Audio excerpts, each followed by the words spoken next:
Olá, eu sou a Dani Castellani e hoje nós vamos falar sobre os términos de ciclos e a importância de declarar falência. Então, caso você goste de conteúdos como esse, se inscreva no canal e se você realmente gostar do episódio, curtiu o episódio, no final clique no gostei e ajude no meu trabalho. Para quem tá aqui pela primeira vez, esse é um podcast que traz conteúdo sobre psique, comportamento humano, reflexões de vida e um pouco de psicologia analítica e de arte-terapia também. Eu sou psicóloga, arte-terapeuta, também sou bem cara de pau de aparecer aqui depois de tanto tempo. Então, primeiramente eu quero desejar um excelente 2024 para todo mundo, um excelente ano para todos vocês que estão ouvindo e dizer que a temporada de podcasts de 2024 está aberta. No entanto, com alguns poréns, né? Porque eu não posso prometer dia e nem hora para postar os episódios.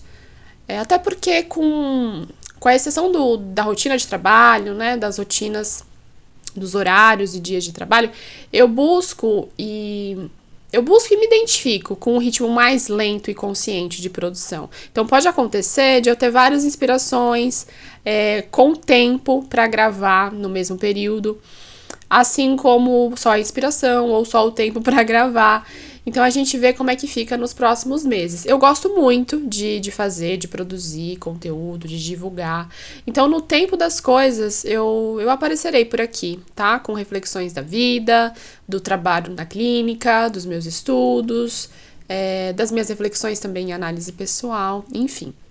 Bom, vamos lá. Longe de mim querer que você que tá ouvindo não persista nos seus sonhos, mas hoje eu quero falar sobre a importância de declarar falência. Acredito até que pode parecer um paradoxo, porque na minha fantasia pode ser que no momento que você declare falência em alguma coisa da sua vida, você de fato fique mais próximo de realizar seus sonhos, né? Então vamos entender um pouquinho como é que isso funciona. Eu imagino que alguma vez na sua vida, ou até algumas vezes, você já sentiu que uma situação não estava boa na sua vida e você não conseguia encerrá-la, certo? Talvez você esteja até passando por isso agora. E nessas situações, muitas vezes em segredo, você até torcia para acontecer alguma coisa de fora para que aquilo terminasse de vez. Por exemplo, ser desligado do trabalho sem precisar pedir demissão, ter uma ruptura de contrato, em algumas relações que o parceiro, que a parceira, que o cônjuge terminasse a relação, que aquela pessoa que você tem uma dificuldade, que aquela pessoa chata, mudasse de cidade, mudasse de trabalho, sem que você precisasse ter uma conversa difícil com ela, ou impor alguns limites, ou qualquer outra opção. Preencha aqui a sua lacuna. São várias as situações em que necessitamos declarar falência na vida. E nesse episódio, nesse podcast, eu não quero isentar ou naturalizar a dificuldade que é perceber que alguma coisa não deu certo e de que você precisa seguir em frente. Mas ainda que seja difícil, é ainda pior quando você insiste em permanecer nessa situação ruim. Faz sentido? Declarar falência te dá a oportunidade de iniciar uma coisa diferente, apesar da dor do ego em assumir que algo não deu certo e que naturalmente acontece com todo mundo pelo menos uma vez na vida, né? Quem aqui nunca fracassou? Eu mesma coleciono fracassos e sucessos na mesma proporção. E dos fracassos, a gente não tem muita vaidade, né? Não sai por aí falando, contando, postando os nossos tropeços, as nossas certezas que estavam erradas, os investimentos errados que a gente faz, enfim. Os fracassos ficam mais na estante de memórias, né? Guardados com a gente. E os sucessos, eles nos movimentam para nossa jornada de vida, eles se acumulam, se juntam. Esses eu costumo ficar mais vaidosa de mostrar, né? Os fracassos eu não me envaideço. Os fracassos, talvez, depois de um tempo de elaborar em terapia, eu use o humor, né, como ferramenta de suporte e faço um grande entretenimento para os meus amigos, né, contando as histórias de fracasso, de chorar, de rir, enfim, de chorar, de rir. Mas a verdade é que a gente não gosta de expor nossos fracassos e a gente evita ao máximo os nossos fracassos. E isso faz também com que a gente não consiga encerrar alguns ciclos, declarar falência, como eu estou brincando aqui e tudo mais. Mas a verdade é que o risco, ele é o mesmo, né? O risco quando você toma uma ação, tanto de fracassar como de ter sucesso, né? Então, o risco ele é o mesmo, meio que a gente vai lá e lá na frente a gente vê se deu certo ou não. Mas se a gente não for, aí é que não dá certo mesmo, né? Sabe essas histórias? Enfim. Bom, às vezes olhando a vida dos outros, pode parecer estranho o quanto algumas pessoas se agarram a situações que são ruins, visivelmente ruins. E sim, é muito comum ver pessoas com apegos a situações ruins, com apego ao próprio sofrimento, né? Que é a zona ali de conforto que a gente brinca falando que é a zona de desconforto. E isso não acontece por falta de consciência. Muitas vezes a pessoa ela tem consciência disso, ela sabe que aquilo está acontecendo. A pessoa sabe que aquilo não faz bem para ela, mas ela não tem coragem de mudar. E eu não sei se vocês sabem, mas o significado da palavra coragem, a partir da sua etimologia, é agir com o coração. Coragem é agir com o coração. Legal, né? Então, coragem não é só para provar bravura, braveza, força. É agir com o coração. Ouvi-lo, segui-lo.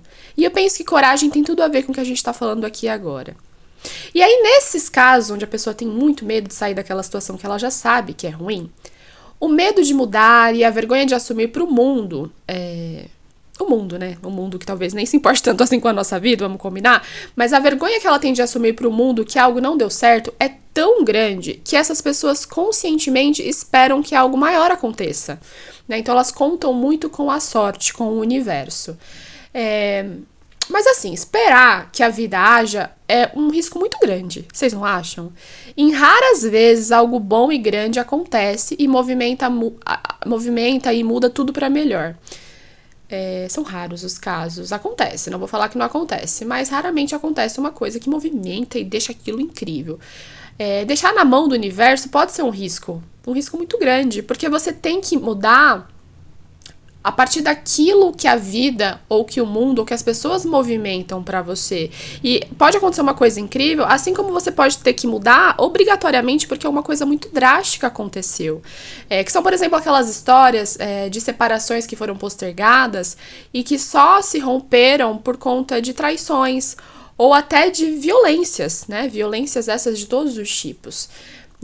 Histórias também de pessoas que só começam a cuidar da saúde quando é feito um diagnóstico, um laudo de um médico, ou seja, ele declara que há uma doença grave com risco de morte, aí a pessoa vai lá, né, o famoso quando a água bate na bunda, da obrigatoriedade de ressignificar a carreira quando a empresa que você odiava e reclamava por muito tempo, por muitos anos, te despede, só que você nunca fez nada para mudar, você não se planejou, né, e vai passar um sufoco por conta disso. Então percebe que a não movimentação, a não autonomia da própria vida, contar com o que a vida faça para você, é um risco muito grande. Pode ser que aconteça uma coisa boa, assim como na mesma proporção pode acontecer uma coisa drástica. E acho que a gente pode evitar, né, que essas coisas drásticas aconteçam de alguma forma. Um tempinho atrás, eu postei lá no meu Reels do Instagram, e se você não me segue, o meu Insta é @barbolane_. Vai lá. Eu postei a minha leitura de um trecho do livro Essencialismo, do Greg McKeown, eu não sei como fala o sobrenome dele, como pronuncia, no qual ele fala sobre a influência dos custos perdidos, e que eu penso que tem tudo a ver com o que a gente tá falando aqui hoje. O Greg, né, o autor, perdão, ele explica que grande parte da dificuldade que a gente tem em relação a terminar alguma coisa, que não faz bem pra gente, se dá pela emoção que a gente tem ligado a todo o investimento que a gente fez naquilo. Ou seja, se eu invisto muito tempo num trabalho e ele não dá certo e não fica como eu desejava, é mais fácil que eu perca ainda mais tempo tentando consertar aquilo, por conta do tempo que eu investi, do que jogar fora e iniciar novamente um novo trabalho. Então, o autor, o Greg, ele mostra como grandes empresas perderam muito dinheiro por não interromperem processos e projetos que não tinham bons resultados. E eles faziam isso por apego aos investimentos realizados anteriormente. Então, aqui a provocação que o autor traz é exatamente essa, de o quanto a gente impede, né, de o quanto impedimos coisas maiores e melhores por um apego ao investimento que foi feito lá atrás. Então, emocionalmente falando, já dá para entender que toda essa dificuldade de encerrar ciclos ou de declarar falência, como eu tô brincando desde o início desse episódio, pode ter muita ligação com coisas como o orgulho, a vaidade, o medo, a vergonha e várias outras coisas que são humanas, né? Então, todo mundo tem possibilidade de sentir e vai sentir isso pelo menos uma vez na vida. O medo de declarar ao mundo que algo não deu certo te impede de fazer outras coisas darem certo. E aí eu te provoco. Quem é esse mundo, né? Esse medo de declarar ao mundo, quem é esse mundo? E por que ele, esse mundo, essas pessoas, importam mais do que a sua própria felicidade? Né?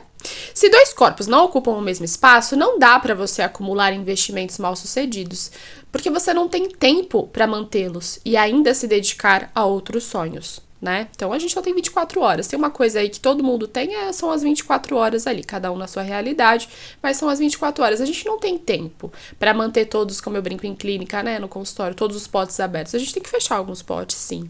E querendo ou não, a vida, ela vai exigir isso da gente o tempo todo. A vida exige escolhas da nossa parte, porque a gente não consegue dar conta de tudo. A gente tem que encerrar algumas coisas para dar andamento em outras, né?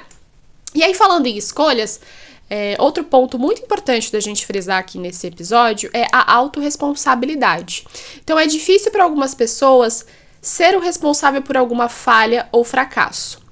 Algumas pessoas têm mas tanto medo disso, que preferem não escolher nada, né? Preferem viver a vida passivamente, viver a partir dos desejos e orientações das outras pessoas, porque assim, caso alguma coisa dê errado, a culpa não é delas, né? A culpa é entre aspas. E isso também pode aparecer em pessoas que pedem muitas coisas em oração, né? Não tem problema nenhum em orar, em rezar, em pedir ao universo. Eu mesma mentalizo muitas vezes, mas a gente sabe que pedir isso é uma atitude passiva, né? Não muda ativamente algo, a gente não muda de forma autônoma alguma coisa, a gente tá pedindo pra fora, né? Então muitas pessoas, elas pedem muitas coisas em oração, mas elas não mudam o comportamento. Elas oram, elas rezam, pedem ao universo, fazem simpatias e tudo mais, mas não tem nenhuma ação e nem participam de questões resolutivas, de conversas difíceis, de lugares onde elas precisam impor os seus limites, decidir alguma coisa, né? Então elas sempre deixam pro outro. Psicologicamente falando, elas podem ser pessoas que ainda não cresceram emocionalmente. E aí, por isso, elas esperam orientações e validações externas, assim como uma criança que precisa... Sabe quando a gente é criança? Que a gente precisa de orientação e de ordem do que a gente vai vestir, do que a gente vai comer, a hora que a gente vai tomar banho, que vai escovar os dentes e todas essas coisas. É um pouco disso, né? Então, na psicologia junguiana, que é a psicologia que eu trabalho no meu consultório, a gente fala muito sobre o arquétipo do puer. Então, o arquétipo do puer, o puer, que na mitologia é um deus criança e um menino eterno, né? Então, a gente percebe quanto isso se manifesta na vida de muitas pessoas. Então, não é incomum a gente ver no atendimento clínico adultos que ainda que tenham uma vida funcional, que façam as coisas do dia a dia, que tenha casa, que trabalha, esses adultos, eles têm uma vida emocional estagnada, parada na infância e na adolescência, com pouca maturidade. Então, são pessoas que não conseguem ser totalmente responsáveis por algo, são dependentes e precisam o tempo todo de validação externa para tomar qualquer tipo de ação. Algumas dessas pessoas embarcam, por exemplo, em sonhos, projetos e jornadas que não fazem parte do seu desejo, fazem parte do desejo do outro, às vezes da própria família, dos pais, dos cuidadores. E aí essas pessoas têm muita dificuldade de sair disso, de falar não, de encerrar a jornada, de romper, de falir, enfim. Então, assim, né, na clínica junguiana, a gente busca ajudar esse paciente, quando ele aparece com esse puer muito forte, né, a adquirir aos poucos a maturidade. E é bem difícil, assim, o processo, porque os pacientes puers, eles pedem muitos conselhos, né, muitas orientações, perguntam o que devem fazer da vida ao terapeuta, ao analista o tempo todo, e eles se irritam com o nosso silêncio também, né? E aí, sutilmente, eles nos provocam a responsabilidade pelas suas escolhas, assim como eles fazem na vida, né? Então, lembrando aqui que o setting terapêutico é só um espelhamento daquilo que eles já fazem na vida. Então, eles sutilmente provocam as pessoas a tomar decisões por elas. E aí a gente já sabe, né, que isso faz parte da característica e conscientemente os frustramos. Conscientemente o analista, o terapeuta vai frustrar aquele paciente. E a ideia, né, fazer essa frustração, a ideia é fazer com que aquela pessoa banque as próprias decisões e desejos e que ela não se omita a partir de orientações e decisões alheias, né? Porque nós, depois de adultos, precisamos minimamente saber o que é melhor pra gente e honrar as nossas escolhas com coragem, pra gente ser mais autêntico e também para que a gente tenha mais sentido na nossa vida, né? Então não é fácil provocar esses pacientes e frustrá-los, mas a gente faz com o maior amor e a melhor intenção, que é a de ajudar o desenvolvimento e o crescimento da outra pessoa. É como a mãe passarinho, né? Que ainda com amor, que ainda com medo, né? Mas também com amor, ela precisa empurrar o filhote para que ele voe, né? Então, a mamãe passarinho dá aquela empurradinha, aquela bicudinha para que o filhote ele saiba voar sozinho. E é muito lindo ver uma pessoa saindo das amarras, dos medos e se tornando cada vez mais quem ela é, né? Cada vez mais a sua essência. Então, pensando em tudo isso que a gente acabou de falar agora, eu gostaria muito que você refletisse em algumas questões. O que te faz permanecer naquilo que não é bom para você, que não te faz bem? É o medo do novo? É o medo daquilo que é desconhecido? É orgulho? É vaidade? É vergonha? É se isentar da responsabilidade da sua própria vida e esperar que a solução venha de fora? O que é? O que você sente? Como ressoa isso aí pra você? E pra finalizar, trazendo mais um pouquinho de mitologia, vamos lembrar da Fênix. Sim, a Fênix, o pássaro da mitologia grega, bem conhecido, também presente na sala de Dumbledore, do Harry Potter, que quando ele morria, ele pegava fogo, né? Então, para morrer, ele precisava pegar fogo. E aí se tornava cinzas e depois ele renascia das próprias cinzas. É um símbolo interessantíssimo, né? Do renascimento, do ciclo morte-vida, né? Que a Clarice Lispector fala tanto e que é necessário a todos nós, e não uma vez só, mas várias vezes na nossa vida. Até porque a natureza sempre nos mostrou que é cíclica, né? Os dias eles começam e terminam, as estações do ano passam, as fases da lua mudam, enfim, o ciclo feminino. Nada é permanente. Aquilo que é bom e não dá certo, ele tende a terminar, a se encerrar, a falir, né? As plantinhas, elas morrem. Mas o que é bom também não é permanente, né, gente? Não é estático. Ainda que ele é bom, ele melhora, ele desenvolve, ele cresce, ele germina, enfim. Faz sentido pra você? Fez sentido pra você entender que a vida ela é impermanente e que a gente precisa encerrar os ciclos para que outros ciclos se iniciem, para que a gente fique cada vez mais próximo e mais perto daquilo que faz bem pra gente e que tem relação com a nossa essência, com o nosso processo? Eu espero que sim, que de verdade tenha feito sentido para vocês, e eu desejo do fundo do meu coração que essa reflexão te ajude a declarar todas as falências necessárias e se reinventar, buscando cada vez mais aquilo que te faz bem e que preencha a sua alma. Tá? Que após essas reflexões você possa ter coragem de renascer, tá bom? Um beijo pra vocês e até o próximo episódio. Tchau, tchau!